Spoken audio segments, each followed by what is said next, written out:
Hey guys, what's up? It's me, Thomas. Today we're back here with the kill count, and today's kill count is The Lost Boys from 1987. And I actually know this from the Nostalgic Critic because I actually seen his review of the movie. Think, California Vampire Boys. You'll see what I mean. And trust me, it ain't no horror Peter Pan remake. Don't think we're there yet. Hopefully. Anyway, let's just check out how many vampires get killed off in The Lost Boys. So be sure to like, subscribe for more. Hope you enjoy. Here we go. Rock on. Welcome to the Kill Count, where we tally up the victims in all our favorite horror movies and show you how they were made. I'm James A. Janice, and today we're looking at The Lost Boys, released in 1987. The Lost Boys is a cult classic, an essential vampire flick, and one of the most 80s movies I've ever seen. It follows brothers Michael and Sam as they discover their new town is plagued by a gang of rowdy young vampires. If you couldn't tell from the title, the film takes inspiration from Peter Pan, whose eternal youth and supernatural flight form the basis of its vampire mythos. The Lost Boys was directed by the late Joel Schumacher, whose earlier film St. Elmo's Fire helped him break out with younger audiences. He'd go on to make the bombastic 2004 Phantom of the Opera and a pair of films focused on other Bat-related characters. Those later work proved too campy. About those two, the better. The Lost Boys is an excellent mix of genres, combining horror and humor. Its blended tone works in large part thanks to a talented young cast and a finale filled with over-the-top practical effects. The Lost Boys would eventually spawn 2 sequels, a couple of comic book series, and an upcoming musical adaptation. Really? Sure, I guess. But we're only going to be looking at this first film for now. I've never seen the sequels, but their reputations aren't exactly sterling silver like this one's. How many people will reach the pearly gates of Neverland in this? Again, no Neverland here. Who's that? By the second star to the right. Peter Pan, is that you? Wait, what? What? Go with you? Have eternal youth? Oh, please, Peter. This is the 21st century. I don't need to be a lost boy for that. I have the power of fitness, healthy eating, and today's sponsor, Keeps. Huh, well, I'm glad you asked. Yes, Keeps is an online subscription service that makes it easy and more affordable for men to treat their male pattern baldness from the comfort of their home. With Keeps, you get treatment plans customized to your specific needs and on a schedule that works best for you. Do you need a box every 3 weeks, 6, 12? Keeps has you covered, and in discreet packaging too. And what's great is that Keeps provides a variety of approaches to addressing hair loss, including both of the FDA-approved treatment options in pill form or... Not a fan of pills? Well, that's fine, because there's also topical solutions like FDA-approved minoxidil. All you have to do is apply the solution to your scalp. From there, according to clinical studies, treatments offered by Keeps are 90% effective at treating hair loss and can increase hair growth by up to 35%. Now, you should know some research does suggest minoxidil can be toxic to pets. So anyone with furry friends at home are encouraged to look into the necessary safety precautions for using minoxidil without exposing their pets. Ain't that right? I'd probably just stick with a pill if that's the case. I love you. Personally, I've been using hair loss solutions like Keeps for years. For me, it's about more than just treating signs of baldness, but also preventing it to begin with. I mean, I gotta keep this there. It's kind of part of my look. Plus, you can go beyond clinically proven treatments and care for your hair with thickening shampoo, conditioner, and styling pomade. Join over 1 million customers who Keeps has helped stop their hair loss and get started with a special offer by going to keeps.com/deadmeat or click the link in the description. That's KEEPS.com/deadmeat. How many people will reach the pearly gates of Neverland in this vainglorious film? Let's find out and get to the kills. You know, I'm kind of not surprised he's making a lot of Peter Pan references, considering, you know, the title of this is The Lost Boys of Neverland. Sorry, I had to sing the song. Had to go there. But yeah, you can see what's going on here. Basically, kids fighting against a vampire gang. So, let's see how many people fall in this war, and let's go. The movie begins soaring over California to the awesome fucking song that is Cry Little Sister. We cut through inky waters and an inky sky to land at a boardwalk carousel kerfuffle. The gaggle of greasy teens there making this a scary go-round get their rabble-rousing broken up by a mustachioed security guard. Later, when he's leaving work, the mediator becomes a meaty snack when he's chased down and snatched up by an off-screen aerial attacker. Welcome to Santa Carla, a fictional coastal California town that its residents claim is the murder capital of the world. But this place has plenty more than just murder to offer. As a cover of People Are Strange Place, we see a montage stand-in for Santa Barbara, I think. Carla is one of them weirdo towns in crunchy California. This place has burnouts, punks, hackers maybe? Creepy cable car mannequins. Oh shit, and there's Waldo. And we're just getting started, baby. We got girls gone showering, guys gone loitering, butts, Johnny's Knoxville, big old fucking ass, a lady making out with a rat, and trampling jail cells. Fun. Oh, and missing child posters. Ooh. Lots and lots Poor of Bailey. missing child posters. Moving here from Phoenix, Arizona is the Emerson family. Single mom Lucy and her 2 sons, Sam and Michael. Look, guys, I know the last year hasn't been easy, but I think you're really gonna like living in Santa Carla. Yeah, Sam, What's you've up, always Sam? wanted to tongue fuck a rat. Lucy's coming off a messy divorce that's left her with both kids and no monies. She has to move back in with her eccentric Nice dad. work. Who, holy shit, she finds dead on the front porch? Oh my god, what a tragic way to is he find out actually about. dead? Wait, that guy's not dead. Playing dead. And from what I heard, Are you doing gonna a take damn that back, good by the way? job of it too. Yeah, man, I counted you and everything. Sam just wants Bro, his what do you MTV, expect so he's not everything? thrilled about moving into Grandpa's taxidermy murder Ah! shop. It's a living homage to the Sawyer Chicken Room, a reference they call out by name. Talk about the Texas Chainsaw Massacre. But hey, Santa Carla's Hey. not all bad. We're only 10 minutes in, and we've already got a sexy sax man on our screen. This Flaming Barrel Boardwalk concert is honestly kind of a throwaway scene, Talking about a but city of it's free become love the here, stuff baby. of Woo! pop culture legend thanks to the phenomenal performance by Tim Capello. That guy is a legit legend, having saxed up many a track for Tina Turner, in addition to touring with Peter Gabriel and Ringo Starr. More recently, he's been spoofed by John Hamm on SNL and has recorded music with the synthwave group Gunship. All that body oil whisking off of Timmy gets Michael's juices flowing, so he locks eyes with a boardwalk hottie named Star and follows her away from the show. Missing out, my man? Lucy's wandering the boardwalk as well when she comes across a little lost boy. Oh, not a Wrong one. She helps him find his mom, There you an go. act of kindness seen by Max, a store owner whose luggage I'm pretty sure wound up with David Byrne one time. Lucy needs a Hopefully job, the so she shoulder gets pads, one you can working see at him there. Max's video store, since his only other employee had all her other scenes and speaking parts cut from the movie. Shame, Womp womp. since it's Kelly Jo Minter, who would go on to be in Nightmare 5, as well as Popcorn and People Under the Stairs, both worth watching. The only shot of her left in this film is when she's hit on by those hairspray hooligans. At a nearby comic they cut her shop, out? Sam meets a couple of po' boys, Edgar and Ellen Frog. They initially reject him as an outsider based on his clothes. Sam's mall victim wardrobe was put together by costume designer Susan Becker, who previously worked with director Joel Schumacher Again, on St. St. Elmo's Elmo's Fire. Fire. She also designed the rebellious outfits for the Lost Boys gang. Schumacher himself was heavily involved in the film's costume and production design, which makes sense since he began his film career in those departments after graduating from fashion school. Through a respectful sparring about nerd shit, the kids reach an understanding and kinda become friends. At least enough for the Froggy Boys to warn Sam about the town's biggest problem. It could save your life. They give him a Santa Carla survival guide before getting distracted by some shoplifting punks. Later, 2 of those troublemakers are Though, weirdly enough, the frog boys over there apparently sound like Stallone, according to the critic, which, sheesh. Also, I don't know why, but remember that commercial about the Rambo game in, like, nostalgia commercials? Like, eat this, you dirty freaking dog! It's got to wait for one of them to just say that. They got the voice for it, I swear. Ay, ay, ay.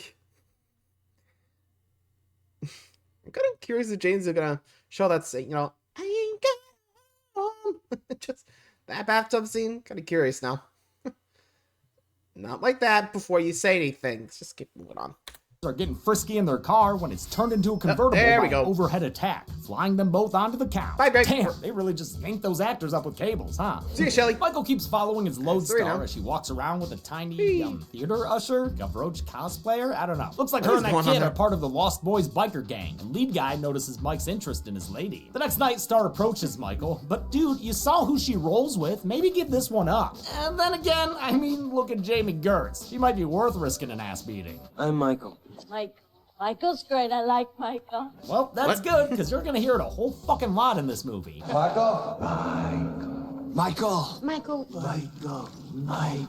Sounded like Arrested Development here. Michael. The Lost Boys roll up, and their leader David Powers eclipses Michael's lust for Star by being scary. Where you going, Star? Introductions are made, I've and actually David seen that immediately David, like, challenges Mike to a dick-measuring Easter motorbike. egg in South don't have to Park, keep me, you know, the Michael. DLC one. Just have to try and keep up. The ensuing sequence rules, with long shots of actual bike riding through sand and trees. Add in Lou Graham's Lost in the Shadows on the soundtrack, and you've got a heap of 80s goodness right there. The race ends with an eerie shot that crash zooms away from the riders, showing us exactly where they're headed, a foggy cliffside. You're fond of me lobster, ain't you? Michael loses the game of chicken and tries to save face with a one-on-one fight with David. Just you! Come on!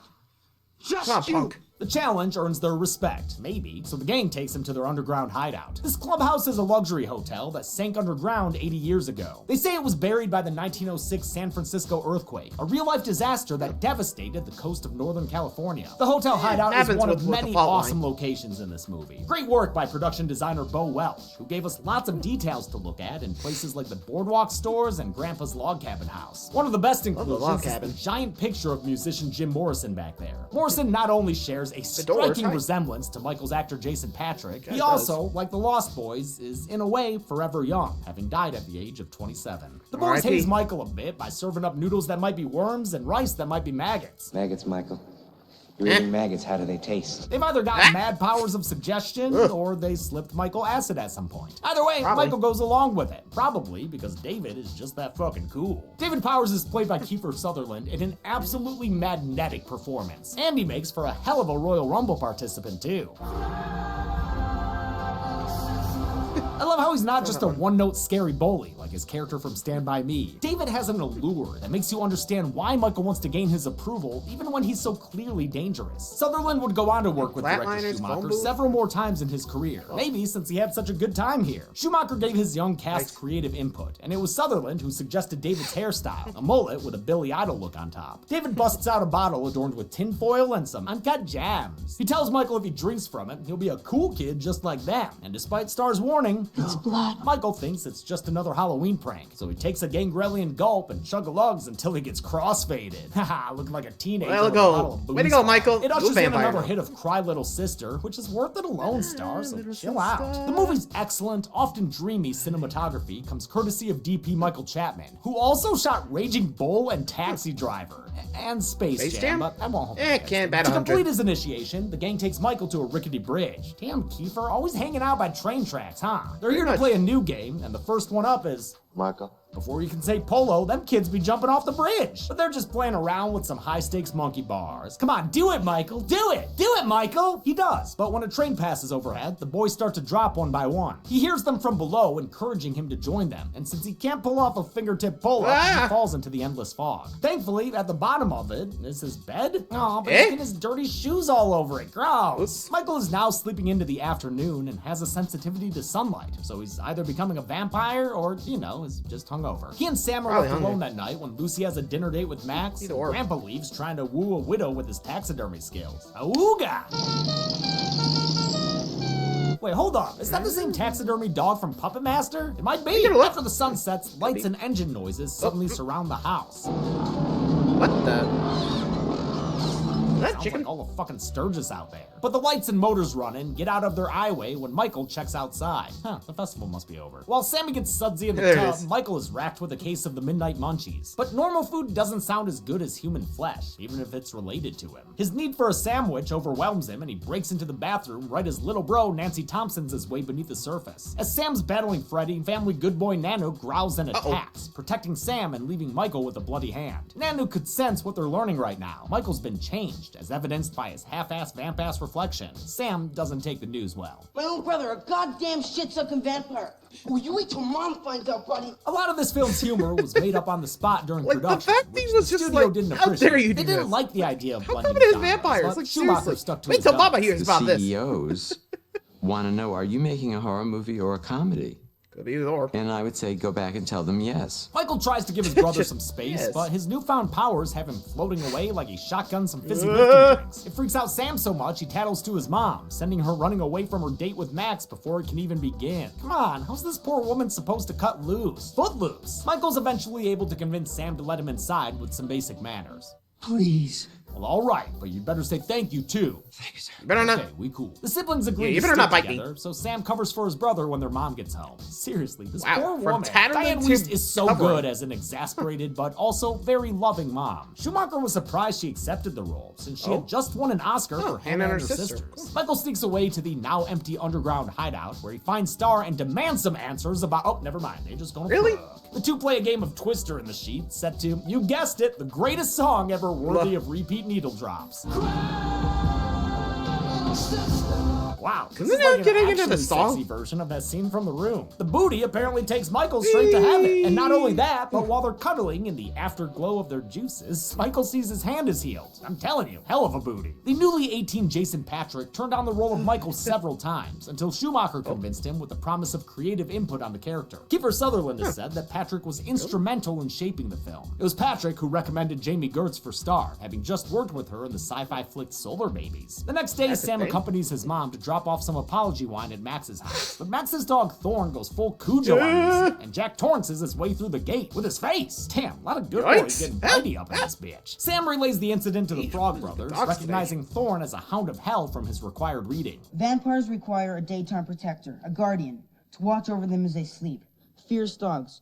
The hounds of hell are often employed for this purpose. Sam believes his mom's new boyfriend is the big daddy of Santa Carla's bloodsuckers, the head vampire, whose death would release any half vampires from his influence. Since Michael still has half a reflection, that means he isn't fully turned yet. So if they kill the head vampire, they can save Sam's brother. Lucy has Max over. Also, if I remember correctly, wasn't like...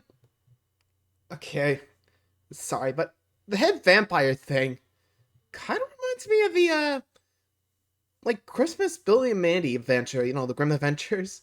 Like, Santa became a vampire, and Mandy was like, made a steak, and Miss Claus was like, "You're not gonna kill Santa, are you?" And she's like, "Whoa, no. We gotta kill the head vampire. Then that should break the curse." You know? But in reality, it was Miss Claus who did it as the head vampire, which I feel like that was a joke of it, but still kind of fun. That's what it reminded me of. Anyone else? Anyway. For a dinner date do-over, and Sam invites the Frog Brothers, just like a kid, not thinking about how much food his mom would have to make. This poor woman! They have a stakeout of sorts, spiking Max pasta with garlic and his pants with holy water, but they fail to find evidence of him being undead. They only succeed in strengthening his stepfather energy. I'm not trying to replace your father, or steal your mother away from you. I would just like to be your friend, that's all. This is around when the movie has a tonal shift that I don't love. The first act is perfect to me, when it's all about Santa Carla and the almost erotic thriller-esque love triangle. But every time I watch it, my attention wanes when the focus shifts from David Powers to the antics of Sam and the Frog Brothers. A lot of their stuff is just too cheesy for me. So where are you? The flying nun? What is that face he does there? He looks like one of those South Park characters who uses a real image for their face. The Lost Boys was originally going to have a much younger cast, being modeled largely after the Goonies. It was really a children's movie at that time. Damn, even in the interview you can see Krylo's Goonies sister. director Richard Donner was even going to direct, but later became an EP instead. The initial screenplay with younger characters was written by Janice Fisher and James Jeremias, who was inspired while reading Interview with the Vampire. That story features Carmilla, a 200-year-old vampire stuck in the body of a little girl. The juvenile characters were aged up when director Schumacher brought in screenwriter Jeffrey Bohm. At Schumacher's instruction, motorcycles and the hotel hangout were added to make the movie more adult and sexy, which is how he saw vampires. They're very, very, very sexy. In fact, The Lost Boys I is guess he had sometimes him in credited Twilight, with huh? creating the image Sorry, of I had a to go sexy there. young vampire. It influenced later films like Buffy the Vampire Slayer, and Joss Whedon has cited David as a direct inspiration for Spike in the TV series. Part of me wishes they had made the movie more mature and omitted the younger trio entirely, but I get why they kept him in. Edgar Frog is played by Corey Feldman, of course, who was already a teen idol thanks to his roles in Friday the 13th, The Final Chapter, Gremlins, and The Goonies, and Stand By Me, which he had just finished filming alongside Kiefer Sutherland. This would be Feldman's first pairing with Corey Haim, who played Sam Emerson, and who was just coming off a breakout role in the previous year's Lucas. Feldman and Haim would go on to star in 7 films together, and became known as a pair called the Two Coreys, which later served as the title of an A&E reality show about them in the late 2000s. Their story is a tragic one, plagued by substance addictions and sexual abuse, culminating in Haim's death in 2010 from pneumonia at the age of 38. As for Alan Frog, he was played by Jameson Newlander, who would go on to be in the 1988 Blob remake and Bone Tomahawk. Michael is stalking around the boardwalk looking for Star again when he finds David instead, who leads him to a beach. There's a bonfire going on here with a bunch of surf Nazis blaring Run DMC. I had no idea surf Nazis were a thing, but hell, Troma released a movie the same year called Surf Nazis Must Die, so what the fuck do I know? David tells Michael that killing and eating someone is the final step to achieving full vampirehood, which means the gang can finally let their hair down and their fangs loose. loose. This is our first look at the excellent makeup by designer Greg Canham, whose award-winning work has been talked about a lot on the show. I love the way Canham and DP Michael Chapman gas each other up about this film. Michael Chapman, the cinematographer, really knew how to shoot the makeups. And that doesn't happen often. The trick of shooting makeup is having really good makeup. If you have really good makeup, you can just treat it as though it were a person, and you shoot it. Michael can only watch in horror as the boys kick back and crack into some broskies. Wow, a head bite? That cannot be the best place from which to feed. The Lost Boys slaughter the surf Nazis and throw their bodies into the bonfire. Guess they didn't want to save any for later. Fire. Michael nearly gives in to his cravings to kill, but ultimately says no to the swasta seafood. He goes back home and is followed by Star, who reveals she's a half vampire too. I mean, probably should have guessed as much, but Michael's not exactly the quickest on the draw. That wasn't wine they gave me to drink. It was blood. I mean, she didn't tell you, it's blood. Yeah, you idiot. She literally told you that before you drank it. It's blood. Michael was meant to be Star's first kill, which would have cemented her place as a creature of the night. But instead of killing him, she boned him. So, I mean, consider yourself doubly lucky, dude. She asked him to help save her and that little laddie boy, another half-vamp who was half-turned pretty recently, judging by a milk carton shown earlier. With the safety of daylight, the brothers Emerson and the brothers Frog head out to the vampire den. Hey, Grandpa! Is it okay if we borrow your car? They get to the cliffside and make their way inside the Sawney Bean Inn, where Michael gets to work rescuing Star and Laddie. While the entrance to the vampire den was a cliffside along the Palos Verdes Peninsula, the interior was a set constructed on stage 12 of the Warner Brothers lot. Most of production was split between Warner Brothers stages and the city of Santa Cruz, whose boardwalk and surrounding mountains played the city of Santa Carla. The production is referenced in the opening of Us, which takes place in Santa Cruz. You know, they're filming something by the carousel. You should see if they're looking for extras. Sam and the Frog Brothers make their way deeper into the hideout, where they find David and his Batman sleeping upside down on the ceiling. Not certain who the leader is, Edgar and Ellen single out the smallest vampire, Marco. He's played by Alex Winter, who 2 years later would play William S. Preston Esquire in Bill and Ted's Excellent Adventure. He recently returned to the horror genre with Shudder's Destroy All Neighbors. Against Sam's wishes, the Frog Brothers stake Marco, getting him all screamy and squirty. Oh man, and it goes everywhere. And is it glittery? That'll be impossible to clean up. The others awaken. Like I said, Twilight reference here. Yells the podcast intro at him. And with this, 6 years after Chelsea first made it, we can finally say that every single movie used in the podcast/extended Dead Meat intro has now been covered on the kill count. We did it! David nearly naps Sam, but is forced to retreat when he gets his sunburn so bad it makes the big bad vamp shed a tear. Prosthetics designer Greg Canham was hired 2 weeks into production and only had a few weeks to get the effects ready with a team that included Steve Laporte and future face-off judge V. Neal. Schumacher didn't want to cover up the good looks of his cast, so Canham created small, simple foam prosthetics for the cheeks and forehead. Also gave him weird little hand feet. Gross. The focal point of the transformation was the contact lenses, which were so uncomfortable the actors had to numb their eyes before wearing them. They could only be worn a few minutes at a time, since they actually cut off oxygen to the eyeballs. The group hightails it back home, and as the sun begins to set, fortify it in preparation for a visit from David and/or the leprechaun. I ain't no Santa Claus. Sam tries to warn his mom about the coming attack, but she brushes him off, assuming he's trying to sabotage another date with Max. She leaves for it, and Sam sends Grandpa away on a fake date with the widow Johnson. The boys stock up on holy water and garlic like this were a Vatican luncheon. Soon enough, David and his boys wake up and fly towards their prey. At the Emerson home, Edgar is rallying the troops, letting them know we about to get some variety on this kill count. When a vampire buys it, it's never a pretty sight. No two bloodsuckers go out the same way. Some yell and scream, some go quietly.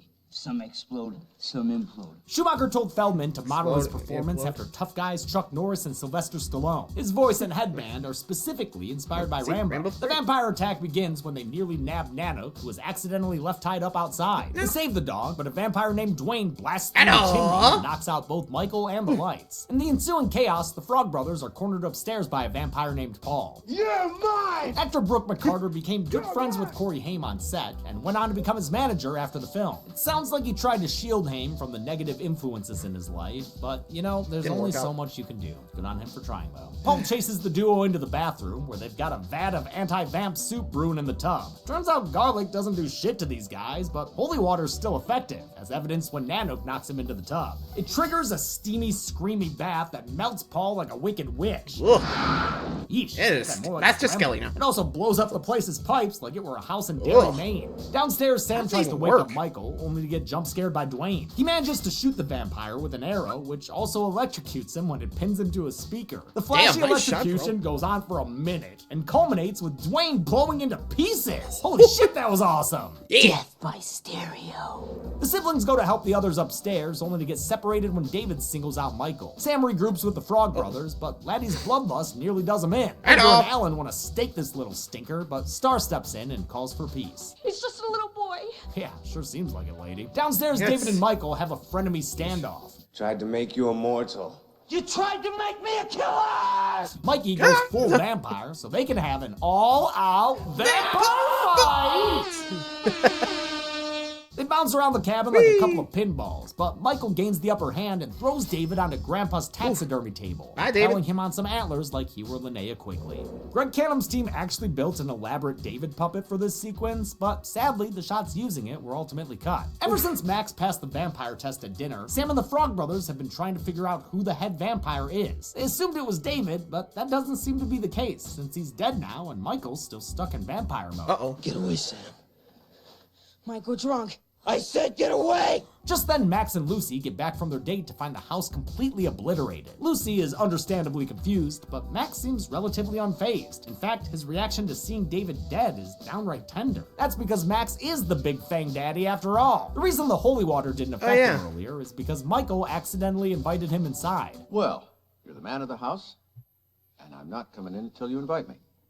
You're invited. Vampires can usually only enter a home when they're invited. They named a whole damn remake after that fact. Just like Peter Pan, Max has been looking for a mother for his lost boys, and he thinks Lucy is the perfect candidate. And it makes sense. Dracula's always seem to go after Lucy's. It's okay, baby. I'll protect you. Even though Max doesn't have any boys anymore, he's still in the market for love. I still want you, Lucy. I haven't changed my mind about that. Max proves himself to be more than a match for Michael, so Lucy agrees to be his wife if he'll agree to spare her children. Before the match can be made final, though, they're saved by Grandpa in a move that could have just as well killed his entire family. Crazy fucker drives his car straight through the wall and sends a fence post through Max, causing him to burst into a fiery pillar. Max's death frees Michael, Star, and Laddie from their half-blood existence, and the movie ends with a nonchalant Gramps complaining about the worst part of Santa Carla. All the damn vampires. How many boys lost their lives in the Lost Boys? What the heck? Let's find Did he know out the about numbers. That is, if I still believe in them. Yes. Yes, I think I do. I still believe!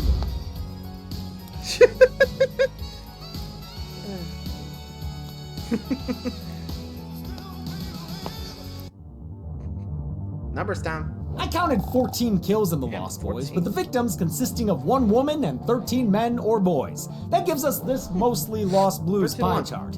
This is the first time we've ever seen this specific count and gender breakdown before, and I've been told I should call it a kilogami. So, kilogami? That's there you a thing? go. With a runtime of 97 minutes, we had a kill on average every 6.93 minutes. I'll give the Golden Chainsaw for coolest kill to Dwayne. It's a heavy metal twist on the classic stake through the heart kill, and y'all know how much I love exploding heads. The machete for lamest kill will go to the security guard. I actually like the way it's done, but most of the other deaths were gnarly, and this style of kill was more thrilling with the convertible couple. And that's it. The Lost Boys was released in 1987, but wouldn't get a sequel until 2008 with Lost Boys: The Tribe. I'll only look at that if there's like high demand. So email your request to deadmeatmovies@gmail.com. Until next time, I'm James H. Anise. This has been the Kill Count. Hey everybody, thanks a lot for watching. Oh, there we go. Another one out of the way. Honestly, looking back at it, god dang, a lot of guys got dead here. Well, there we go. The Lost Boys kill count. Let me know what you guys think. Until next time, adios.